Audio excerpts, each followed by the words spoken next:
تیرے بنا میں نہیں کے نیو ایپیسوڈ میں آج آپ دیکھیں گے 17 ایپیسوڈ میں کہ مرتضیٰ اور نور جو ہے وہ باہر ریسٹورنٹ میں ہوتے ہیں، ملتے ہیں، اور کیونکہ مرتضیٰ کو بھی بہت سکون ملتا ہے کیونکہ تہنیت سے بھی وہ بہت زیادہ چڑھنے لگ گیا ہے جب سے اس نے نور کے بارے میں بہت زیادہ سوچ لیا ہے سیریس. دونوں بہت زیادہ سیریس ہوتے ہیں اس معاملے میں کہ وہ آگے جا کے شادی کریں گے. پھر یہ دونوں باتیں کر رہے ہوتے ہیں کہ اتنے میں نور کا بھائی جو ہے وہ حارث، وہ نور اور مرتضیٰ کو ایک ساتھ دیکھ لیتا ہے، اور نور وہ حارث آتا ہے اور مرتضیٰ کا گربان پکڑ کر کھڑا کرتا ہے اور کہتا ہے تم بہت معصوم نہیں، تم بہت زیادہ دھوکے باز ہو.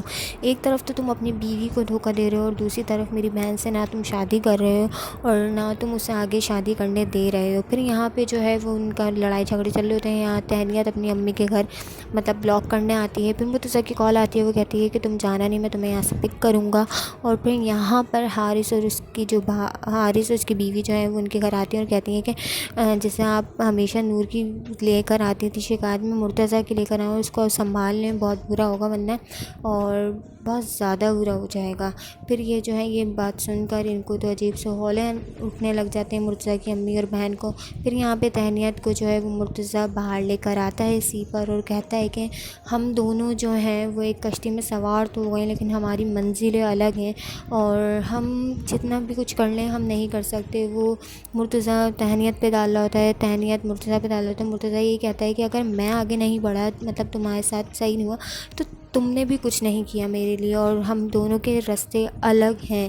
اور پھر یہاں پر ان دونوں کی باتیں ہوتی ہیں. پھر یہ دونوں واپسی آ رہے ہوتے ہیں تو نور کی گاڑی خراب ہو جاتی ہے. اتنے میں مرتضیٰ اس راستے سے گزر رہا ہوتا ہے تو نور کی گاڑی کو وہ صحیح کرنے کھڑے ہو جاتا ہے. اور پھر نور جو ہے وہ تہنیت کی طرف آ جاتی ہے اور کہتی ہے کہ مطلب تم ابھی بھی اکیلی ہو. تو وہ کہتی ہے کہ میرے ساتھ مرتضیٰ ہے، تمہارے ساتھ مرتضیٰ نہیں ہے، چاہے جو بھی کچھ کر لو. اور اس طرح ان دونوں کی بحث بازی چل رہی ہوتی ہے. اور پھر کیا کہتے ہیں اتنے میں جو ہے ان کی گاڑی صحیح ہو جاتی ہے اور وہ دونوں چلے جاتے ہیں. پھر یہاں پہ مرتضیٰ جو ہے وہ نور تہنیت کے ساتھ گھر واپس آ جاتا ہے.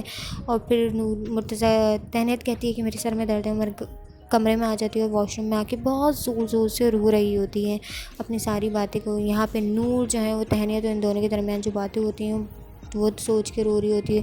اتنے میں ان کے ابا آ جاتے ہیں اور کہتے ہیں کہ تمہارا بھائی تمہاری وجہ سے گھر چھوڑ کے جا رہا ہے تو اس کو روک لو. اور یہاں پہ اتنے میں تہنیت کی امی کی کال آ جاتی ہے تہنیت کے پاس، اور تہنیت واش روم میں ہی رو کر اس سے بات کر رہی ہوتی ہے کہ پلیز جلدی آ جائے، مجھے آپ دونوں کی بہت زیادہ یاد آ رہی ہے. پھر یہاں پہ جب واش روم سے تہنیت نکلتی ہے تو مرتضیٰ کہتا ہے کہ تہنیت تمہیں اتنی ٹینشن لینے کی ضرورت نہیں ہے، تمہاری ہی خوشی سے فیصلہ ہوگا، جس میں تم رضامندی ہوگی وہ چیز ہوگی، تم اتنی ٹینشن نہیں لو. پھر مرتضیٰ جو ہے وہ نور کو کال کرتا ہے اور کہتا ہے کہ کیا کہتے ہیں تمہارے گھر میں کوئی اتنا ایشو تو نہیں ہوا. پھر نور بھی کہتی ہے کہ نہیں اب ہمیں کچھ کرنا پڑے گا، بھائی بھی گھر چھوڑ کے جا رہے ہیں اور کیا کہتے ہیں ہم کل ملیں گے اور ہم ڈیٹ فکس کریں گے. تو وہ کہتے ہیں کہ اس چیز کی ہماری شادی کی. تو یہ مرتضیٰ دیکھ کے بہت زیادہ شاکڈ ہو جاتا ہے. پھر وہ پانی پینے آتا ہے کچن میں تو ان کی امی ناراض ہوتی ہیں. وہ پھر ان کے کمرے تک جاتا ہے اور کہتا ہے کہ امی آپ سمجھیں، آپ نہیں سمجھے گی تو کون سمجھے گا، گھر والے ہی سمجھتے ہیں اور آپ کو میری فکر نہیں، سب سے زیادہ تہنیت کی ہونی چاہیے، تہنیت ہماری وجہ سے پس رہی ہے، آپ اس غور پہ کریے گا. میں نے سنا تھا کہ تہنیت خوش نہیں ہے. تو یہ ایپیسوڈ آپ کو کیسا لگا؟ تو اچھا لگا تو لائک کریں، سبسکرائب کریں اور شیئر کریں. اللہ حافظ.